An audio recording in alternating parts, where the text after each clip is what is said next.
Donc, je vous laisse la parole. Vous me dites quand j'ai besoin de partager l'écran, puisque j'ai votre présentation, Madame Cohen, qui m'a Oui, été transmise. oui, oui. Donc voilà, moi je suis sociologue et mon étude porte sur les écoles juives en France, a été faite en 2010. Ça fait déjà 15 ans. C'est beaucoup, 15 ans, c'est vrai. Mais il semble, d'après des moments, des moments de sondage que j'ai pu faire, comme ça, que les grandes tendances ne sont pas énormément changées. Voilà. Et donc mon étude était auprès des écoles juives en France, à Paris et en région parisienne et à l'extérieur, des différents réseaux d'écoles juives. Et c'était essentiellement par entretien avec les directeurs des écoles juives, pas de toutes les écoles juives, hein, mais d'une partie d'entre elles, des principaux réseaux, on va dire, et soit en direct, soit par téléphone, et parfois donc aussi auprès des parents d'élèves que je pouvais rencontrer, ou par d'autres biais, par des lectures d'autres chercheurs éventuellement, quoi. Voilà. Donc 2010. Donc comme je vous l'ai dit, les tendances semblent être assez similaires aujourd'hui. Je pense que Alexis pourra éventuellement confirmer parce que lui il travaille sur le terrain depuis dernièrement, enfin depuis quelques mois, hein, ou quelques années. Euh, et puis, les chiffres que je donne, vous allez voir des pourcentages, des chiffres, etc., que je donne sont issus de la seule source en termes statistiques, hein, disponible, c'est le Fonds social juif unifié, FSJU, qui est une grande institution juive qui a été constituée, qui s'est créée en 1949, au départ pour rationaliser la collecte, les collectes humanitaires, comme on dit aujourd'hui, mais les collectes sociales, en fait, pour l'aide sociale aux familles des déportés, aux enfants des déportés, etc. Et puis qui a étendu son action assez progressivement et jusqu'à nos jours au terrain culturel en général, avec la création de centres communautaires culturels juifs, d'une part, mais aussi son action différente quand même auprès des écoles juives, non pas qu'il chapeaute toutes les écoles juives, mais le responsable du département école juive, qui s'appelle Patrick Petit-Ohaillon, qui est toujours là depuis très longtemps, depuis assez longtemps, le responsable coordonne en fait les différents responsables de réseaux, dont on va parler tout à l'heure, de réseaux d'écoles juives. Les réseaux ultra-orthodoxes, les réseaux plus lycées professionnels et d'autres réseaux encore. Donc, il coordonne. Coordonner, ça veut dire qu'il les réunit plus ou moins régulièrement, une fois, deux fois, peut-être plus par an. Et puis que, entre autres choses, il voit quelles sont les disponibilités d'accès aux contrats d'association avec l'État. Il y a combien de postes, il y a combien de... ou combien de postes il faut enlever parfois. Dernièrement, ils ont dû enlever des postes, pas seulement pour l'école juive à mon avis, mais pour d'autres écoles aussi. Et puis, à qui on les attribue, voilà. Selon, vous connaissez la règle, je suppose, le fait que une classe dans une école ne peut recevoir un contrat, ne peut signer un contrat d'association, pardon, que lorsqu'elle est elle a 5 ans d'existence, voilà, à partir de 5 ans d'existence, voilà. Parfois, il y a eu certaines dérogations, pas fréquentes, hein, mais des dérogations parce que cette école appartient à un réseau qui a depuis très longtemps des écoles, des classes en contrat d'association. Voilà. Donc, lui, il coordonne ça et donc, il coordonne aussi parce qu'il est en rapport avec le ministère de l'Éducation nationale et donc, il peut prévenir. Je ne sais pas si j'en parlerai moi-même, mais Alexis pourra en parler. Je remercie Alexis d'avoir accepté de venir, hein, au fait, hein. Voilà. Merci pour l'invitation. Voilà. Et donc, il peut prévenir les réseaux, tous les réseaux d'écoles juives en disant, attention, il va y avoir bientôt une inspection parce qu'il y a besoin d'inspection en ce moment, question laïcité, question séparatisme ou pour d'autres raisons. Voilà. Donc, voilà. Donc, je redis, les sources sont globalement fiables. La seule question que je me pose, qui reste vraiment posée pour moi, c'est quand on me dit au Fonds social juif unifié, Patrick Petit-Ohaillon, un tiers des élèves seraient dans l'école juive, un tiers seraient dans les écoles catholiques, un tiers dans le public. Je ne sais pas d'où il sort tout ça. J'ai tenté à quelques reprises de rencontrer l'équipe de son enquête, enfin l'équipe qui mène qui fait les collectes de ces données-là, mais ça n'a pas été possible. Voilà. Donc, un tiers en école catholique, je ne sais pas. Et en ce moment, je pensais éventuellement contacter l'école catholique, enfin le secrétaire de l'école catholique, mais je pense qu'il a d'autres chats à fouetter en ce moment, donc je ne l'ai pas fait en ce moment. Voilà. Donc, on peut passer à la première, enfin la deuxième, plus exactement slide, première diapo que je vous ai envoyé, du fichier que je vous ai envoyé. C'est court, hein, d'ailleurs, hein.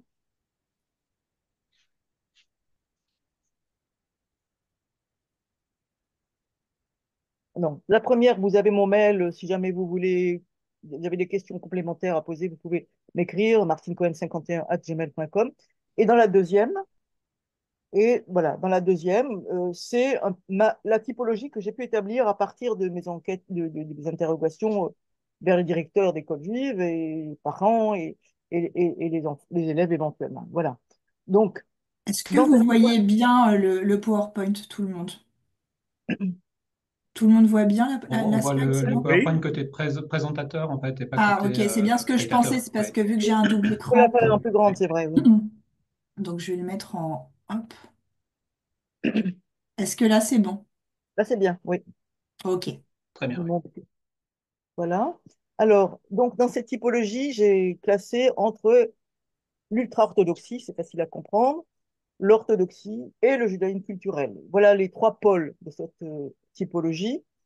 Euh, ORT, ça veut dire Organisation, Reconstruction, Travail. C'est un réseau qui a été constitué de lycées professionnels qui a été constitué d'abord dans les années 30 en France, qui continue aujourd'hui d'exister. Il y a environ il y a six écoles, six lycées professionnels de formation professionnelle aussi de l'ORT.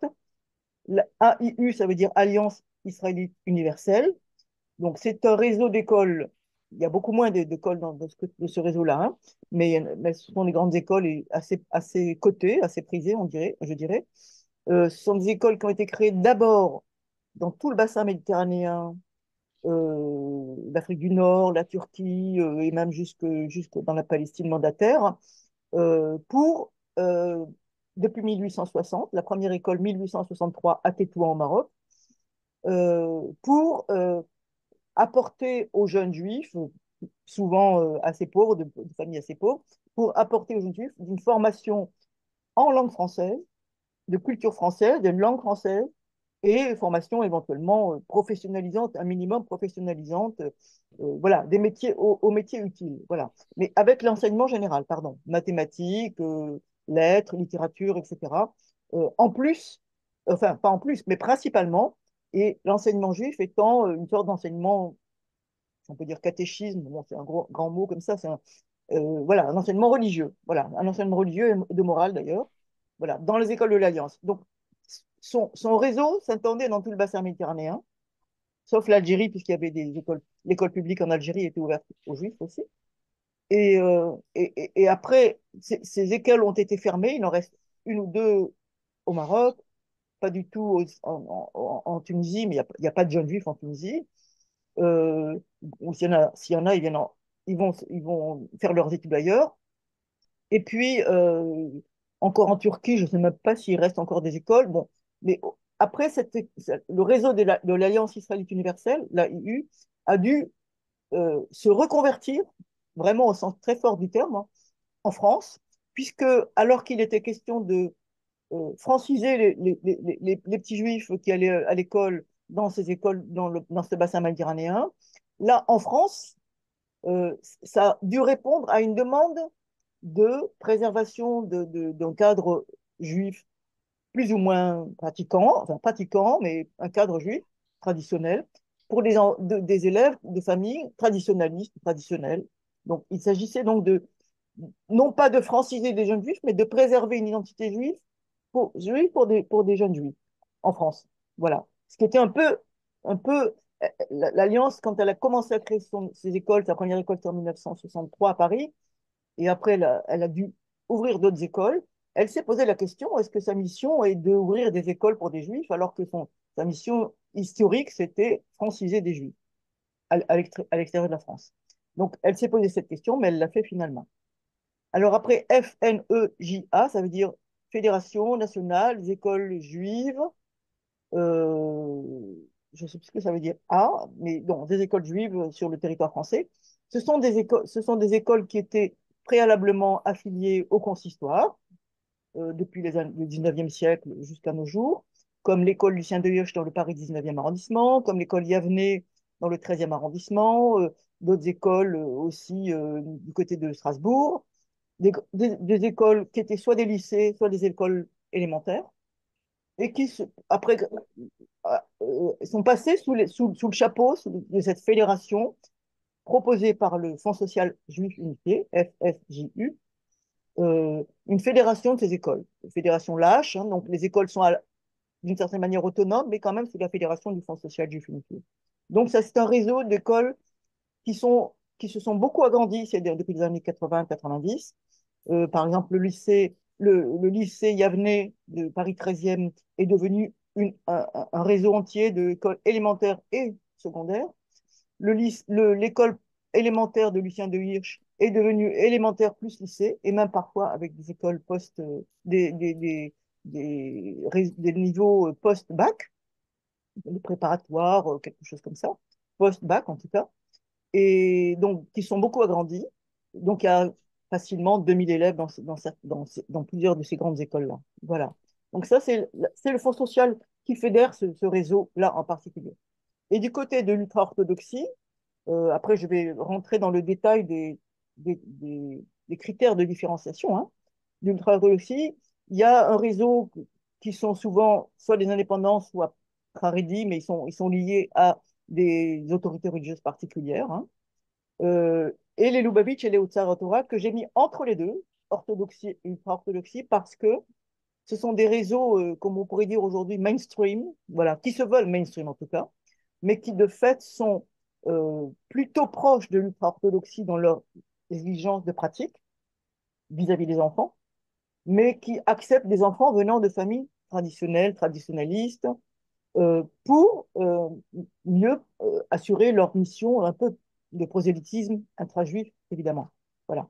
Donc, les Lubavitch, c'est le réseau des Chassidim de Lubavitch, c'est un mouvement de piété émotionnelle qui est apparu au XVIIIe siècle en Europe, hein, donc qui s'est beaucoup développé en France, un courant qui s'est beaucoup développé en France. Et Otsar Torah, c'est un réseau qui existait déjà un petit peu au Maroc, et qui s'est développé. Bon, donc c'est moins le côté mystique juif, affilié à un rabbi, le rabbi Lubavitch, aujourd'hui décédé, mais un réseau quand même d'ultra-orthodoxie, d'orthodoxie forte, on va dire ça comme ça, qui n'ont pas les mêmes exigences, on va le voir après, que les Haredi. Les Haredi, ça veut dire les craignants Dieu, on va dire, hein. Ou ce que j'ai appelé les indépendants, c'est un réseau qui existait avant, qui s'appelait le réseau Or Yosef, la lumière de Joseph, hein, et qui a été démantelé dans les années 90, même fin des années 90 ou début des années 2000, parce qu'il y a eu des malversations financières. Donc, il a été démantelé, mais les écoles sont restées plus ou moins en lien les unes avec les autres, voilà, indépendantes, mais plus ou moins en lien. Une de ces écoles, j'ai appris il n'y a pas très longtemps, est passée enfin, s'est affiliée plutôt à un autre réseau, mais bon, c'est marginal. Voilà, donc ce sont les, les, les trois pôles que j'appelle. Alors, ce que j'appelle l'orthodoxie, c'est au milieu, au centre, on peut dire. Ce serait là une orthodoxie mainstream où il y a une pratique religieuse de base, mais pas aussi stricte que dans l'ultra-orthodoxie. Voilà. Je vais rentrer dans le détail des critères de différenciation, hein. Voilà. Maintenant, on peut passer à la suivante, s'il vous plaît, Marie-Laure.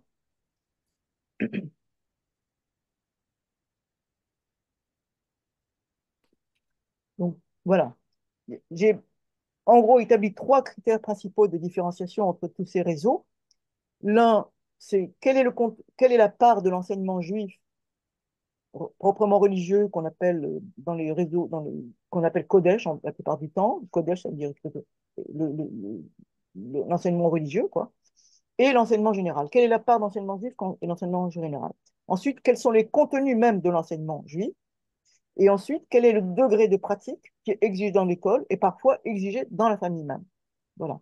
Donc, l'enseignement juif par rapport à l'enseignement général, l'enseignement juif dans les écoles des réseaux ultra-orthodoxes, il est très important. Il peut aller jusqu'à 15 heures par semaine facilement.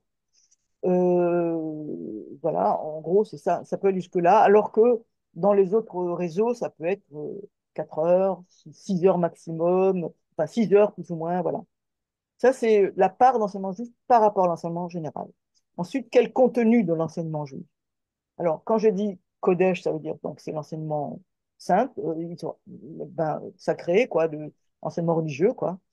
Euh, alors, plus ou moins, c'est-à-dire que par exemple, dans les écoles orthodoxes, mainstream, on va dire, on va enseigner plutôt les commandements principaux de l'enseignement religieux. On va enseigner l'histoire biblique, hein, voilà. L'histoire juive, ça va être qui commence avec Abraham, Yitzhak, etc., jusqu'à Moïse et éventuellement jusqu'à nos jours.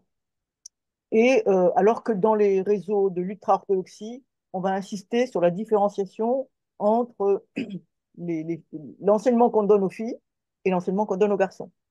Les filles, on enseigne, pour les ultra-orthodoxes, on enseigne beaucoup plus tous les commandements liés au maintien d'une maison cachère, enfin d'une maison très strictement religieuse, c'est-à-dire la cacheroute à la maison, les règles de l'alimentation cachère, d'une part, et puis les règles de ce qu'on appelle la pureté familiale, hein, dans le monde, dans ce monde-là, c'est-à-dire les règles de séparation entre les hommes et les femmes au moment des règles, de la menstruation, par exemple. Voilà. On va insister là-dessus, beaucoup plus dans les réseaux ultra-orthodoxes, donc avec plus d'enseignement religieux, évidemment.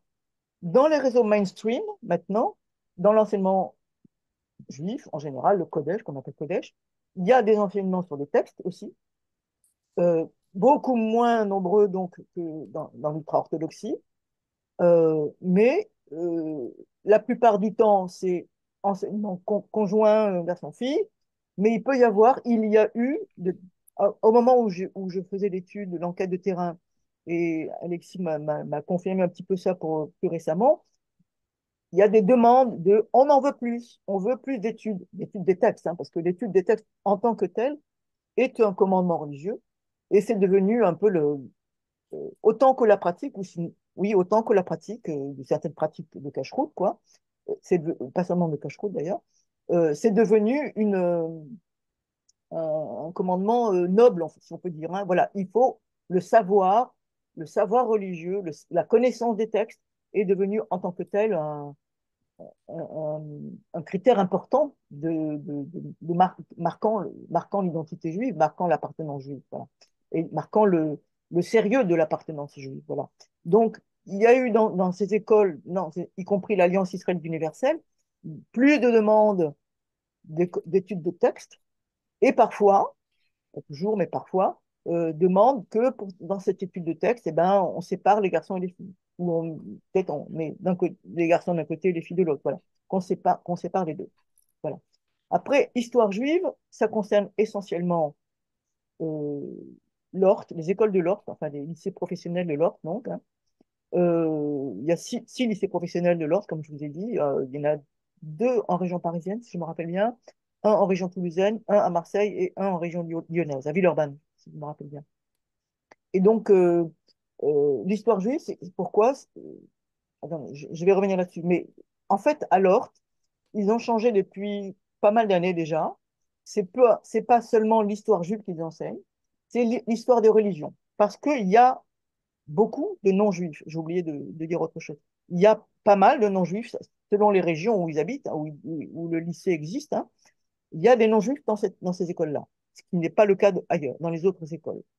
Donc, comme il y a des non-juifs, voilà, ce qui est proposé, c'est une histoire de religion, en général, avec une insistance sur l'histoire des juifs ou l'histoire du judaïsme dans cette histoire générale. Voilà. Alors que ce qui distingue aussi les mainstream des ultra-orthodoxes, et même Lubavitch ou Otsara Torah, c'est que l'histoire juive est considérée dans les réseaux orthodoxes mainstream jusqu'à aujourd'hui. C'est-à-dire, on y inclut l'histoire de la Shoah, on y inclut l'histoire de la création de l'État d'Israël. C'est moins le cas, et pas seulement l'histoire d'ailleurs, mais aussi la commémoration de l'indépendance de l'État d'Israël de 1948. Donc, ce qui est moins le cas chez les ultra-orthodoxes, pour qui cette histoire profane, si on peut dire, faite par les hommes, ça veut dire, et, compte nettement moins ou ne compte pas du tout. Donc, on ne célèbre pas dans les milieux Lubavitch, dans les écoles Lubavitch, on ne célèbre pas le jour de l'indépendance d'Israël, comme on le célèbre dans les écoles mainstream de orthodoxe mainstream, par exemple. Donc, c'est ça qui distingue dans l'histoire juive les mainstream des ultra-orthodoxes. Et c'est ça qui distingue dans l'histoire juive, les cours d'histoire spécifiques, les mainstream d'un côté, orthodoxe mainstream, de l'ort de l'autre côté. Voilà. Donc, dans l'Orthe, c'est pas l'histoire juive seulement, c'est l'histoire des religions. Voilà. Est-ce que c'est clair jusqu'à présent? Ça va? Après, j'arrive Tout à fait clair. au troisième critère, c'est quel est le degré de pratique exigé dans l'école ou dans la famille même.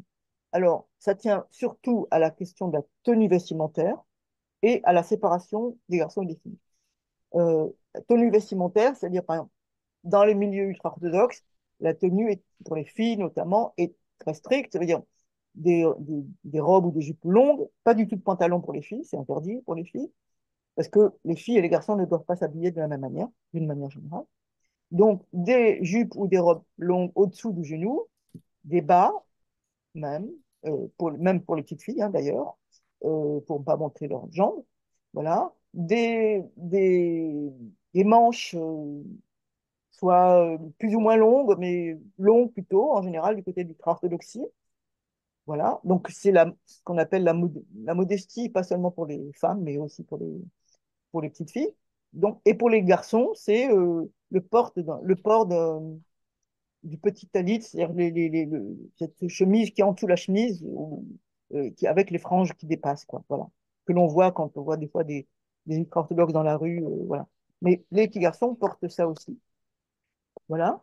Et pour les femmes, pour les enseignantes, je veux dire, les profs enseignantes, si elles sont mariées, elles doivent porter la perruque. Une perruque ou un foulard sur la tête. Elles doivent cacher leurs cheveux.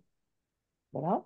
Et l'autre aspect que j'ai entendu, c'est que voilà, dans les milieux ultra-orthodoxes, je ne sais pas si ça se fait chez les Lubavitch, je crois peut-être pas chez les Lubavitch, hein, et les Haute-Sarah Torah, les réseaux Haute-Sarah Torah, voilà, est-ce que vous avez la télévision à la maison?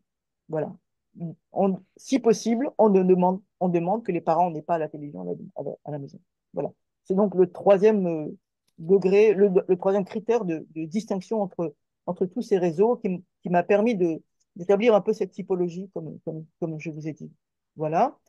Et enfin, est-ce que c'est clair jusqu'à présent ou est-ce que vous avez des questions? Non? Enfin, vous poserez des questions éventuellement. Je vais terminer là avec la troisième ou la quatrième diapo, où je donne un petit peu les pourcentages d'après les chiffres. Là, je souligne à nouveau, d'après les chiffres que j'ai trouvés dans les documents du Fonds social juif unifié qui m'ont été donnés par le Fonds social juif unifié, euh, qui avait, il n'avait pas les mêmes distinctions. C'est moi qui ai refait mes catégories là, hein. Donc voilà, en gros, du côté de l'ultra-orthodoxie, il y aurait 58% des écoles, attention, c'est les chiffres de 2008, hein, là, seraient du côté de l'ultra-orthodoxie, 32% entre l'orthodoxie et l'alliance qui sont proches, bien que l'alliance ait un côté aussi judaïsme culturel comme ça, et 10% de ces écoles seraient du côté du réseau de l'Orte, des écoles des lycées professionnels de l'Orte. Voilà. En gros, ces proportions-là, à mon avis, elles sont assez similaires.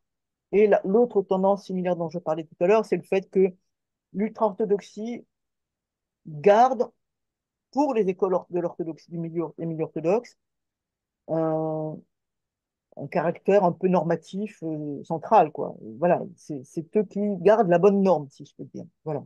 Et donc, si on peut s'en rapprocher, c'est mieux. Voilà. Donc, après, dans les écoles de l'Alliance, j'ai entendu, mais il faudrait vérifier de quelle manière ça s'est traduit jusqu'à présent. Après, je reviendrai sur un point important. Du côté de l'Alliance, il a été entendu que oui, l'enseignement général est trop français, en français, en langue française et en français, est un peu trop négligé. Donc, dans certaines écoles de l'Alliance, ils ont fait attention à cela. Dans certaines écoles de l'Alliance, ils ont mis en avant aussi des cursus ou des classes de créativité culturelle, d'exercice d'art artistique, et des choses comme ça, pour attirer un autre public, on va dire, hein, pour répondre peut-être à une autre demande de notre public aussi, qui ne voulait pas contenter tout simplement d'un enseignement plus traditionnel, plus normatif, religieux seulement. Voilà. Et qui insistait, qui avait une demande sur un enseignement général de bonne qualité. Et ça, c'est une des écoles qui a été fondée en 2009 euh, dans le 17e arrondissement, qui s'est beaucoup étendue depuis, qui s'est qui était rapprochée de ce qu'on appelait, de ce qui a été appelé orthodoxie moderne, on va dire, même si le terme n'existait pas encore à l'époque comme aujourd'hui, ça existe depuis 3 ans environ. Une communauté orthodoxe moderne s'est constituée en France, à Paris. Et donc, cette orthodoxie moderne qui est à la fois attachée à une pratique stricte et à la fois attachée à un enseignement général français de qualité. Voilà. Et donc, cette école du 17e arrondissement a donné, a offert cet enseignement de qualité. Il y a aussi à l'enseignement de l'hébreu moderne. Euh, pour terminer, avant vos questions, je reviens sur un point que je n'ai pas assez évoqué, c'est pourquoi à l'Orte, il y a des élèves non juifs, alors que dans les autres écoles, il n'y en a pas. C'est parce qu'il y a une pratique qui se continue encore en ce moment. Alexis pourra vérifier, nous aider là-dessus, euh, à confirmer, ou plus ou moins quand même. C'est que il y a une pratique informelle qui se fait, j'en ai entendu encore parler il n'y a pas très longtemps par d'autres personnes, qui, qui est illégale, tout simplement, mais parce que c'est non officiel, c'est informel, c'est dans les écoles, dans les autres écoles, autres que l'Orte, on demande aux parents, si, aux élèves, de donner l'acte religieux de leurs parents, l'acte de mariage religieux de leurs parents. Ce qui veut dire que la mère est bien juive. Voilà. S'ils se sont mariés religieusement, ça veut dire que la mère est juive. Voilà. Donc, et ça, c'est évidemment contraire à la loi de Bré, tout simplement, qui ouvre à tout le monde en principe, à tous les élèves qui le demandent en tout cas.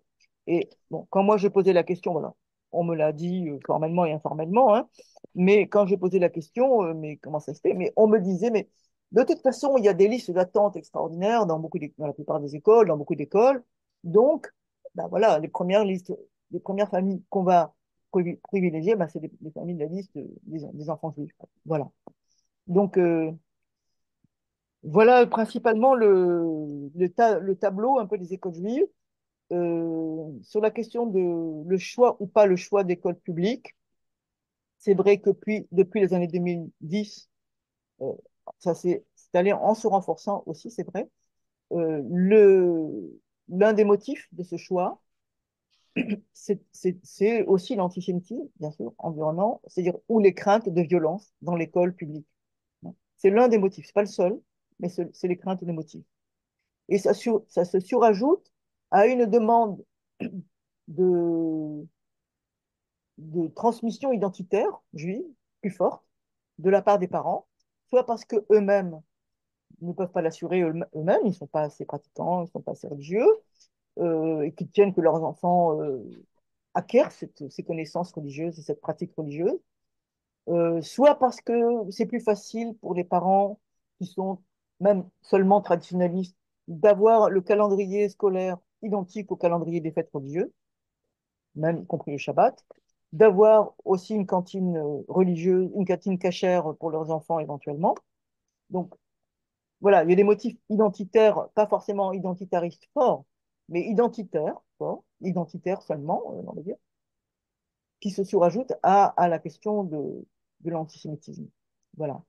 Et pour terminer tout à fait, je crois, excusez-moi de rallonger comme ça, je dirais que cette demande identitaire, elle s'est renforcée dans les années 90, 2000, 2010 encore plus. Euh, mon analyse, je ne sais pas si Charles vous a transmis un petit peu le premier article que j'ai fait là-dessus, elle se situe dans une perspective historique longue d'une autre, comment dire, à un autre stade de l'affirmation identitaire. C'est-à-dire, à un moment donné, l'affirmation dans les années 80, quand ces écoles ont commencé à se développer largement, beaucoup plus que nombreuses qu'avant, dans les années 80, euh, cette affirmation identitaire n'était pas perçue comme en décalage ou en contradiction avec le souhait de l'école, enfin, l'appartenance et la pleine confiance dans l'école publique ou dans l'école ou dans la citoyenneté française, tout simplement. C'était une affirmation identitaire que je disais post-émancipation. Tout va bien, on est intégré, on peut réaffirmer son identité juive sans problème. C'était ça là. Dans un premier temps, cette affirmation identitaire des années 80. Progressivement, avec à partir des années 2000 surtout, la multiplication des attentats anti-juifs ou des craintes d'antiséisme. Bon, et aussi le fait que dans les écoles publiques, éventuellement, mais dans le milieu en général de la société française, les débats sur la laïcité ont amené une partie des, de ceux qui ont demandé une petite dérogation à tel endroit, à dire non, non, on ne peut pas vous attribuer telle dérogation pour le Shabbat ou pour une fête juive, parce que si on vous l'attribue à vous, il faudra l'attribuer aux musulmans. Donc, c'est devant ce durcissement des débats sur la laïcité en France, à partir des années 90 et surtout des années 2000, que voilà, une partie des familles pratiquantes se sont un petit peu défiées de ce contexte général où ben, voilà, les pratiques juives ne sont pas facilement acceptées, même par dérogation ponctuelle. Voilà.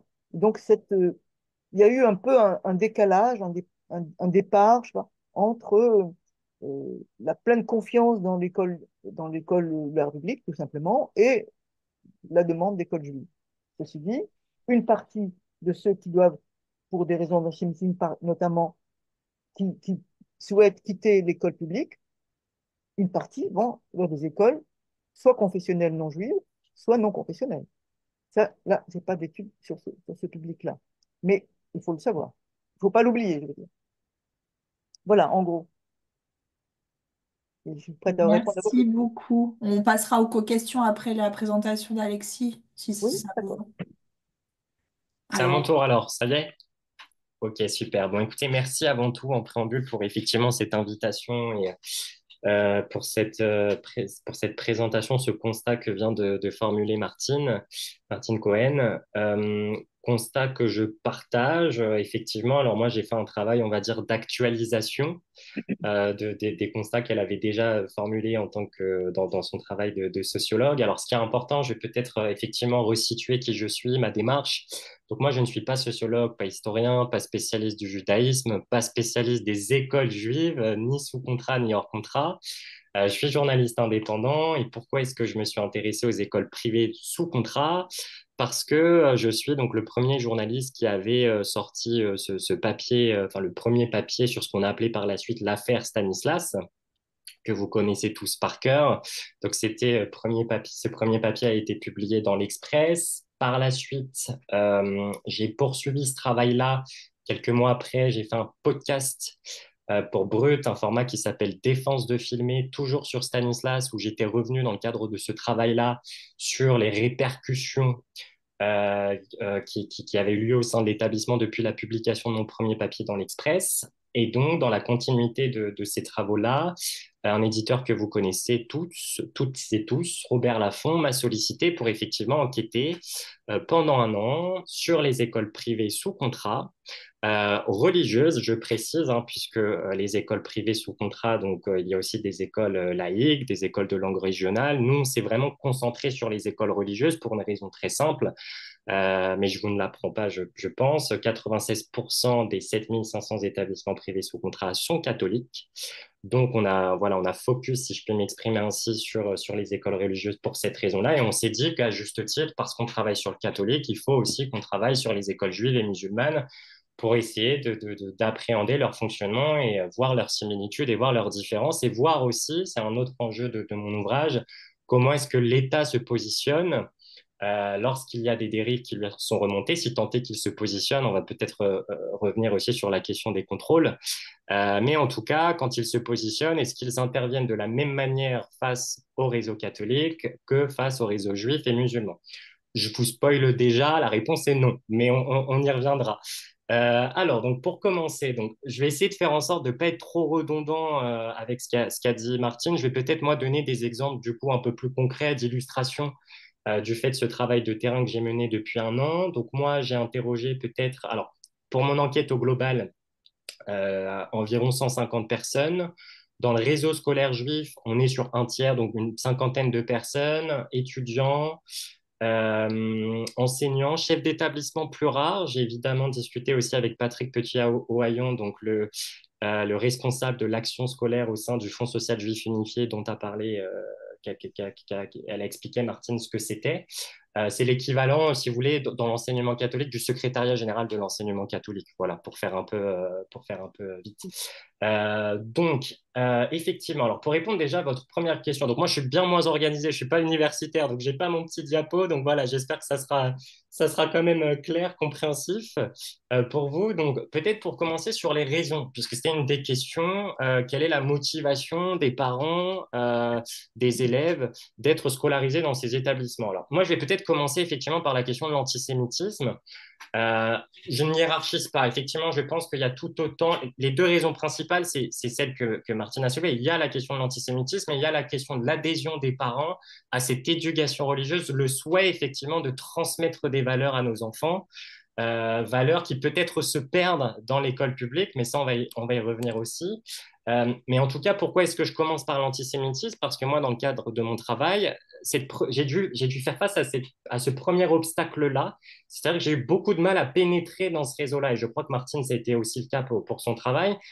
Et ça a été d'autant plus difficile avec effectivement ce climat antisémite qui est vécu comme tel, qui est ressenti comme tel. C'est pas qu'une question de sentiment, il y a aussi des chiffres, je vous les apprends pas, du ministère de l'Intérieur qui a effectivement objectivé, qui a démontré que les actes antisémites avaient connu une hausse assez importante ces derniers mois. Évidemment que la situation en Israël joue, enfin voilà, le conflit israélo-palestinien, les attaques du Hamas du 7 octobre exacerbent, si vous voulez, ce sentiment-là. Et donc moi, j'ai eu beaucoup de difficultés au début à avoir des témoignages parce que ce qu'on m'opposait, c'était je ne veux pas que mon témoignage soit instrumentalisé contre nous, la communauté est suffisamment fragilisée.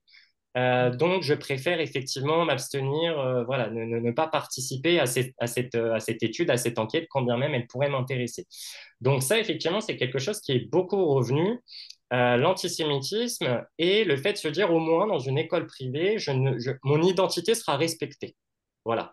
Mon identité de français juif sera respectée, pour le dire de façon très prosaïque, je pourrais porter la kippa tranquillement et j'aurais pas besoin d'expliquer quelle est ma position dans le conflit israélien. Je vous dis ça et vous allez voir pourquoi je vous dis ça, parce qu'effectivement, c'est le corollaire aussi négatif quand on est dans un entre-soi.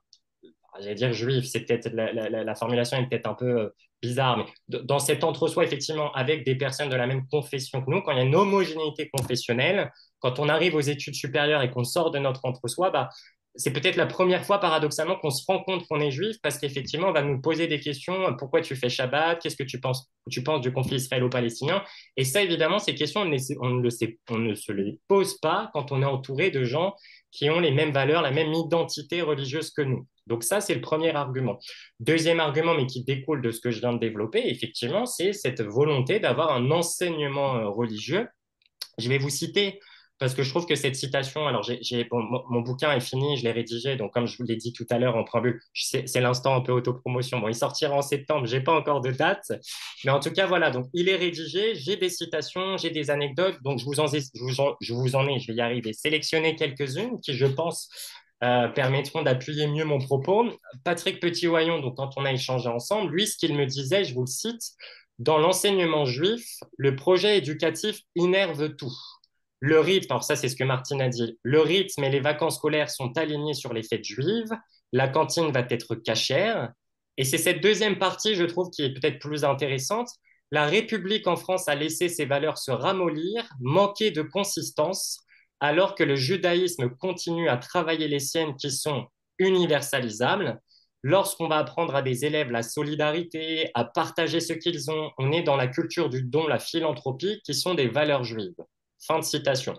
Je ne rentre pas dans le débat, est-ce que effectivement les valeurs de la République française se ramollissent? Bon, ce n'est pas mon propos, mais en tout cas, on est vraiment dans ce truc de la situation en France, les questions identitaires qui peuvent se poser en France, notamment les questions aussi autour de la famille, des questions autour de la sexualité. Je vais en parler, je vous en parle sciemment parce on va parler aussi de ce programme autour de l'éducation affective et sexuelle qui a été voté récemment. Euh, Ouais. Face à ce constat-là, que dans l'école publique, on va peut-être s'éloigner de nos valeurs à nous. A contrario, dans les écoles juives, l'avantage, c'est qu'on va pouvoir voilà, maintenir, perpétuer notre vision de la famille, notre identité juive. Et ça, c'est quelque chose qui est recherché par la quasi-totalité des parents. Alors après, à des degrés différents, la classification de Martine, effectivement, moi, je l'ai retrouvée aussi. Hein, je trouve qu'elle est pertinente. Effectivement, les attentes ne sont pas les mêmes. Alors moi, l'ORT, j'ai pas trop regardé de ce côté-là, mais j'ai regardé du côté des écoles de l'Alliance israélite universelle. On pourrait, je crois que Martine, vous me direz si je me trompe, je crois que vous les avez plutôt classées dans le judaïsme culturel, ces écoles-là, Entre non? culturel et orthodoxe mainstream, oui, voilà. Ouais, voilà. Bon, en tout cas, on Oui. pourrait dire, bon, encore une fois, c'est pas très sociologique ce que je vais dire, mais moi, j'appelle ça des écoles soft. Voilà, des écoles juives soft, on va dire. Mais soft, ça ne signifie pas pour autant qu'il n'y a pas d'éducation juive. Est-ce qu'il est possible que dans le programme de l'éducation nationale, puisqu'alors certes, les cours de religieux, il y a une liberté, plus ou moins, en tout cas, les établissements ont une marge de manœuvre par rapport à l'enseignement qu'ils vont dispenser, marge de manœuvre qui est quand même conditionnée, pardonnez-moi, je reste quand même un petit peu sur le caractère propre, au respect de la liberté de conscience tout de même des élèves. C'est-à-dire qu'un avocat m'a dit, a priori, si un enfant ne souhaitait pas ou une fille ne souhaitait pas assister à ce cours spécifiquement dédié au mariage ou à ce cours où on prépare les halotes, en principe, la dispense devrait être possible. Voilà, au nom de la liberté de conscience. Mais dans le même temps, je reviens à cette homogénéité confessionnelle, comme bah, tous les élèves sont de confession juive et partagent plus ou moins le même référentiel, bah, il y a moins les situations sont de ce type-là où des élèves vont s'opposer ou vont dire bah, moi je ne veux pas porter la kippa ou je ne veux pas faire ci. Si vous voulez, elles sont beaucoup plus rares que dans l'enseignement catholique où là, peut-être qu'on y reviendra, mais encore une fois, le cœur du sujet, c'est les écoles juives, donc je vais rester sur les écoles juives. Mais où effectivement, dans les écoles catholiques, le public accueilli est beaucoup plus divers d'un point de vue religieux. Donc, ça, c'est sur le point, c'est sur l'aspect caractère propre. Donc, sur l'aspect ensuite, programme de l'éducation nationale. Ça, par contre, les écoles privées sous contrat sont assujetties au respect de ce programme-là. Et là, effectivement, ce qu'on constate, c'est que dans un certain nombre d'écoles, le caractère propre a tendance à un peu déborder sur le programme de l'éducation nationale. Dans ces mêmes notes, on y lit donc la sexualité est une question de temps car c'est le summum de la sainteté, qu'un jeune homme et une jeune femme ne doivent pas rester isolés pour ne pas transgresser l'interdit de se toucher, ou encore que si une femme mariée rejoint un couturier pour un essayage de robe, le mari doit avoir les clés de la pièce, sinon la porte doit rester entrouverte. Voilà. Donc, typiquement, ce qu'on peut lire dans ce genre de cours-là, donc ça, c'est à Yabné. Bon, les garçons n'ont pas ce cours-là. Autre exemple, à Yabné, alors, je finis peut-être sur le cours sur le mariage parce que, évidemment, elle l'a un peu aussi évoqué, Martine, il y a aussi les lois de Nida qu'on va enseigner aux filles. Donc, les lois de Nida, effectivement, c'est quand une fille a ses règles, pas de rapport sexuel. Et donc, ça, on va beaucoup insister aussi sur ça, vraiment qu'elles intègrent, encore une fois, une éducation religieuse. On les prépare à leur vie de futures épouses juives. Et donc, par conséquent, sexualité taboue, sexualité uniquement dans un cadre pour construire une famille, donc dans le cadre du mariage, et sexualité basée sur les préceptes religieux, qu'on pourrait qualifier d'orthodoxe ou pas, je ne rentre pas encore une fois dans les débats théologiques, mais où, quand la fille a ses règles, elle est en situation d'impureté, et donc elle ne peut pas avoir de rapport sexuel avec son mari. Euh, Deuxième exemple, à Yabné, il y a des ateliers. Alors, bon, c'est pas non plus récurrent, c'est pas tous les jours. Les filles ne font pas tous les jours des gâteaux non plus. Mais elles préparent, effectivement, il y a un atelier cuisine, 1 à 2 fois par an, pour apprendre à préparer ce qu'on appelle les halot. Donc, c'est les pains qui sont consommés au moment du Shabbat. Ça, les garçons ne l'ont pas non plus, par exemple. Donc, traitement différencié. Alors, première question que ça pose. Bon, déjà, effectivement, on pourrait selon notre sensibilité, selon si on est croyant ou pas, déjà considérer que c'est très choquant que dans une école française de la République, on puisse tenir ce genre de discours différencié aux filles. Pour ne pas dire sexiste, on pourrait le qualifier ça de sexiste, en tout cas. Pour ce tableau, hein, vraiment très complet et très éclairant et très franc surtout. Il y a deux points que je relève.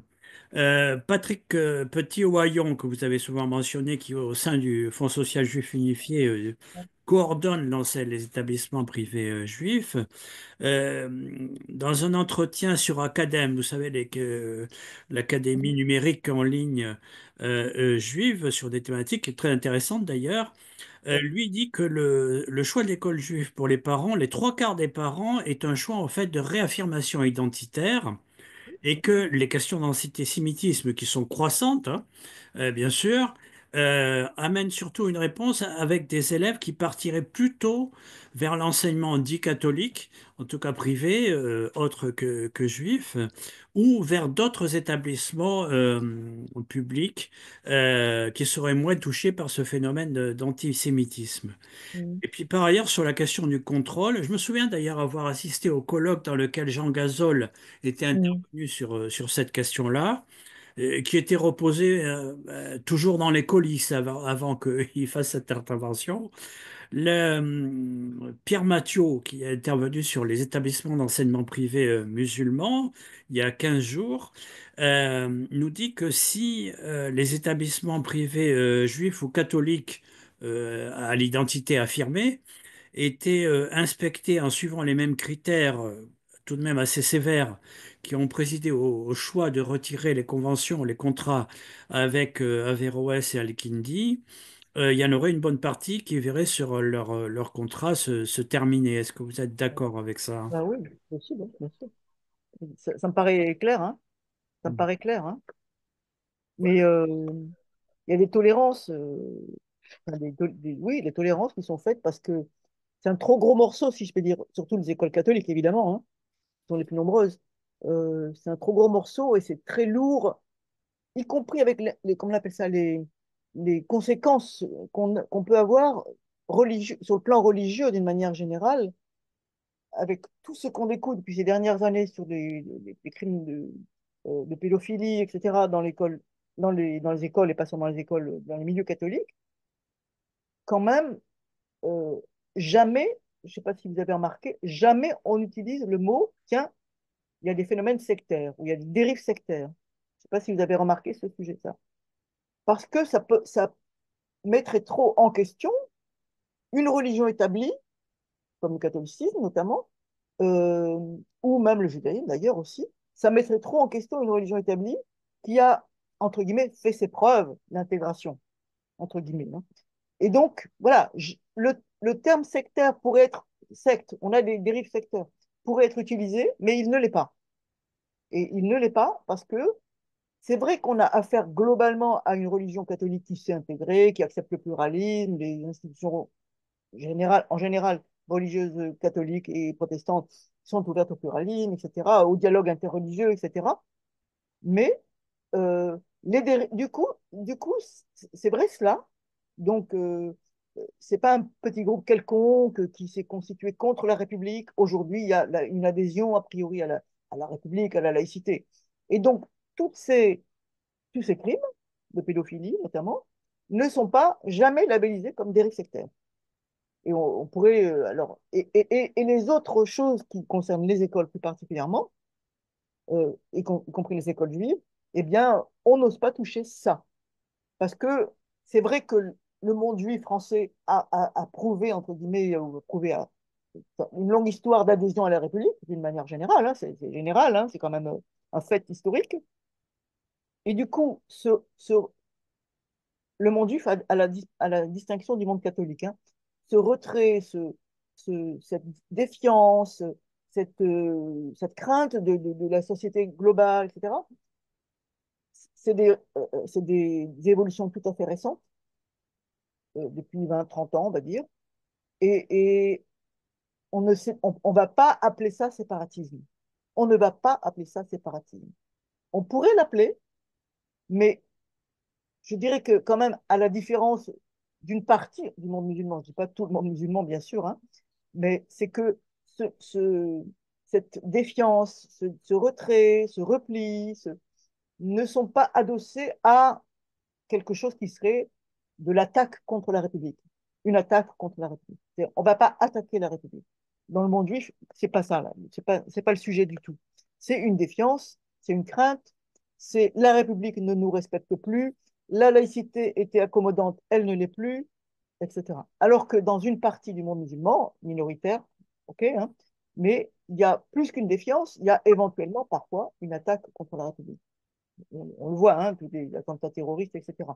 C'est minoritaire, mais du coup, tout retrait par rapport aux valeurs de la République, entre guillemets, les valeurs, tout retrait, toute défiance hein, est perçu négativement comme potentiellement anti-républicain.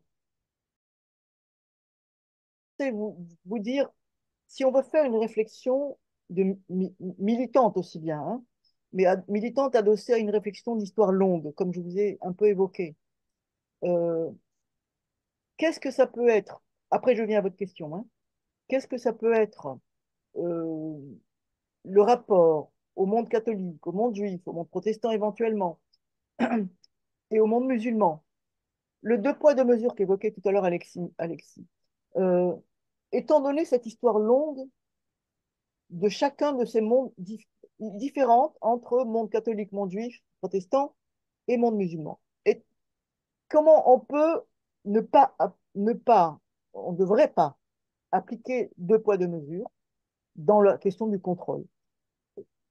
Où peut se loger? Pourquoi les soupçons sur des écoles musulmanes qu'on n'a pas sur les écoles juives?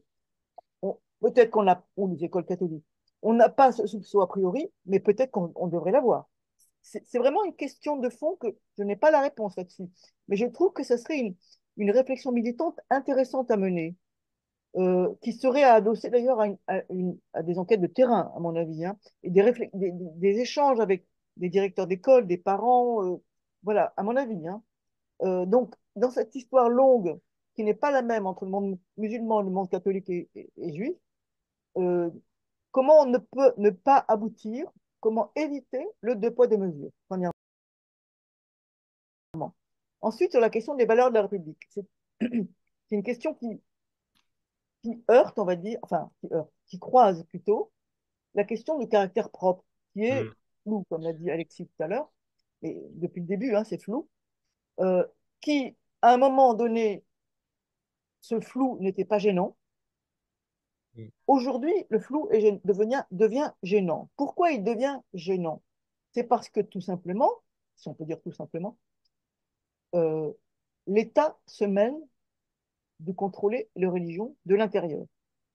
Là où la loi laïcité de 1905, la loi séparation 1905, dit les cultes s'organisent selon leurs propres règles. Donc, il n'y a pas de femme prêtre, et ben, c'est à vous de le choisir. C'est pas moi de dire oui ou non, c'est bien. Aujourd'hui, l'État peut-il se mêler ou pas de cette question-là, l'égalité homme-femme, dans la prêtrise ou dans l'accès à l'imama, dans l'accès au rabbinat? Il ne peut pas s'en mêler formellement. Il ne peut pas. Donc, et de fait, je dirais, de fait, ce sont les dynamiques internes à ces choix, à ces mondes religieux, pardon, catholiques, juifs, musulmans, qui font que il y a des femmes qui disent, moi, je veux devenir rabbin, y compris des femmes orthodoxes qui disent, moi, je veux devenir rabbin. Elles trouvent euh, là où réaliser leur vocation, leur aspiration, ben, aux États-Unis. Peut-être qu'en France, dans 5 ans, 10 ans, il y aura une école de formation de rabbins, femmes rabbins orthodoxes, on ne sait pas. Ou le consistoire évoluera lui-même, je ne sais pas. Euh, donc, l'État n'a pas. Mais de fait, donc, ce sont des dynamiques sociales générales qui pénètrent les mondes orthodoxes, les mondes juifs, catholiques, protestants, etc., qui font que de l'intérieur, il y a des demandes sociales, des aspirations à l'égalité, et qui vont trouver comment répondre à cette aspiration. Ce n'est pas le cas en Israël, parce qu'en Israël, il y a un grand rabbinat qui fait un peu la loi d'une autre manière. Mais en France, la séparation fait que l'État ne peut pas intervenir, n'a pas le droit d'intervenir dans les affaires intérieures de religieux. Alors, concernant les écoles avec le caractère propre, en effet, ce flou maintenant devient gênant.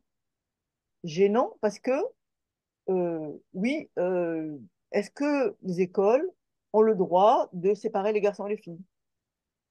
C'est le garçon. Au moins pour l'enseignement religieux. Je ne parle pas pour l'enseignement général, hein, Mm. mais au moins pour l'enseignement religieux. A priori, oui, on pourrait dire ça comme ça. Mais voilà, ça contrevient aux valeurs de la République. Alors, est-ce qu'il y a d'autres espaces dans l'école, dans l'enseignement, d'autres moments dans l'enseignement, où en effet on enseigne autre chose? C'est une question.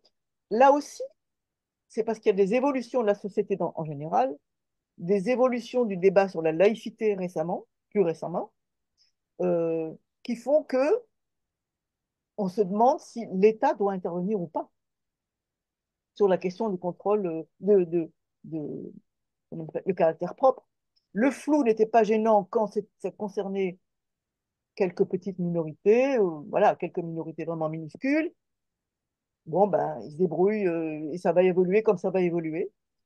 Le flou devient plus problématique aujourd'hui, au moment où il y a des gros débats sur la laïcité, au moment où la laïcité se veut imposante vis-à-vis des règles internes des mondes religieux, musulmans en particulier.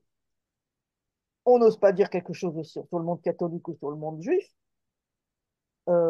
Donc, à ce moment-là, et au moment où, voilà, dans la société, il y a des tensions fortes, des polarisations, même, je dirais, entre des, des gens qui veulent imposer à tout le monde les règles d'égalité, la parité, etc., ou l'écriture inclusive, on va dire, et des réactions négatives contre, anti-wokistes, comme on dit aujourd'hui.